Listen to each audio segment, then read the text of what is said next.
Oh, hello there. As you can see, I made a record player here because vinyl obviously sounds better than MP3 tracks. So if you give me a few minutes, I'd like to show you how this all works.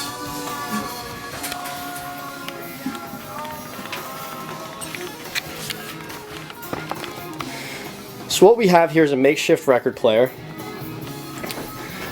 I'm going to walk you through the various components and then show you how it came to be.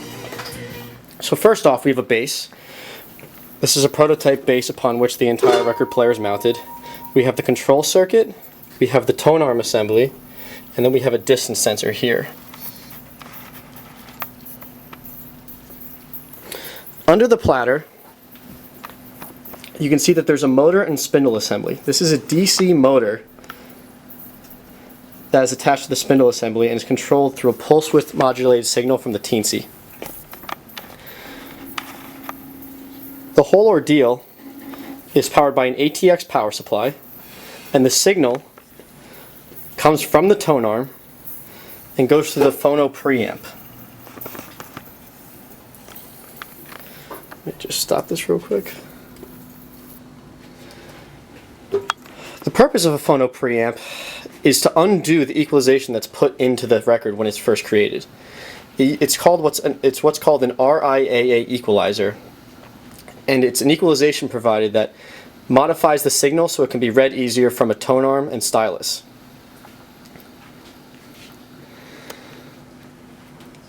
The DC motor has a generator on it. The generator signal is sent to the control board so we can know what the actual speed of the motor is as compared to the pulse as compared to what we actually want from the pulse width modulated signal that's sent in. The signal comes in next to that red micrograbber and is filtered using a low-pass filter. This is so the teensy can interpret that signal without all the extra noise that's provided from the rotations and from the noise from the signal that's coming to the teensy. This signal is passed through an operational amplifier so it can drive the frequency counter in the teensy. The frequency measure protocol in the teensy must drive a TTL logic driver. This is to say, a certain amount of voltage must be sent to the teensy so that it can actually read this signal. So in order to do that, we have an operational amplifier. The amplifier, as opposed to using two resistors, has a potentiometer hooked up so the resistors and therefore the gain can be modified on the fly. So a signal is read from the teensy. Where a signal is read from the teensy, the platter requires a little bit of a bump start, and then a PWM signal is sent from the teensy to an H-bridge. The H-bridge takes the small voltage PWM signal from the teensy and bumps it up with from the 12-volt rail from the ATX power supply and sends that signal to the DC motor that would be under the platter.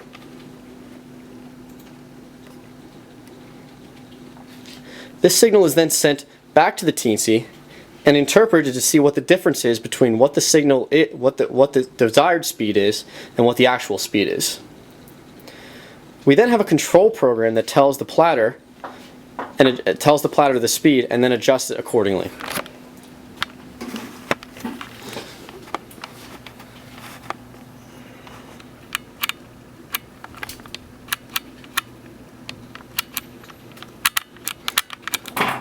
Here you can see on the screen the steps we took to get here.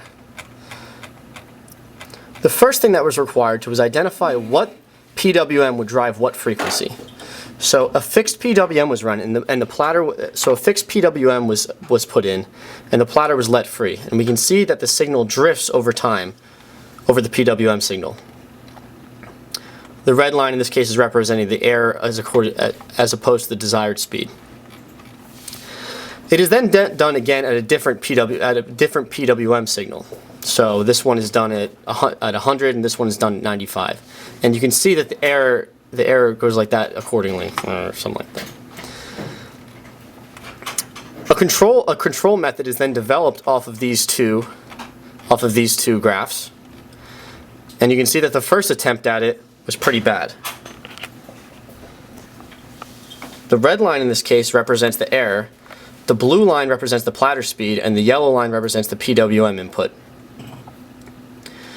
The model was then refined in order to get a little flatter. So now you can see that the moving averages remain more constant over time in the PWM signal, and the error remains more constant, hovering around 0%. A different control method was used where more sporadic changes were made. So now you can see that the moving averages are actually on top of each other as opposed to shifted, but we have all these outliers up and down of the signal.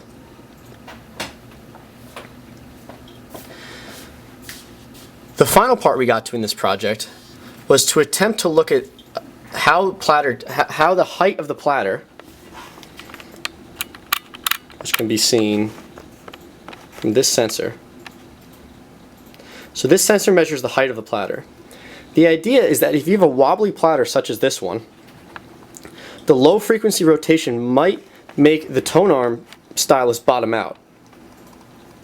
What we would have liked to get to, and what is recommended for future study, is to see how you can modulate the effective mass of the tone arm. The effective mass is the mass that the tone arm stylus feels, in order to account for these variations in height that's coming up. I will now demonstrate what it sounds like when the tone arm bottoms out.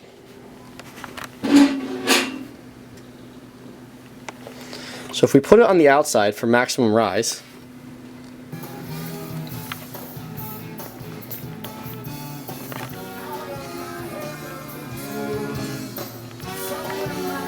you can hear the slight variation in pitch in the music from when the platter goes up and down. We'd like to try and eliminate that effect using what we call an active tone arm, where a counterweight would be moved back and forth in order to modulate the effective mass that's felt on the tone arm cartridge. The purpose of the distance sensor is to provide the change in height that's going to be seen by the tone arm cartridge. If you know the fixed rotation speed, you're able to calculate the vertical change in height that would be seen by the tone arm cartridge, and thereby an acceleration.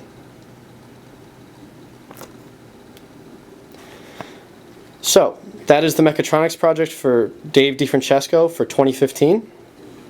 I hope you enjoyed it, and I hope if you'd like to continue this work, you may find all my resources on course site. Thank you.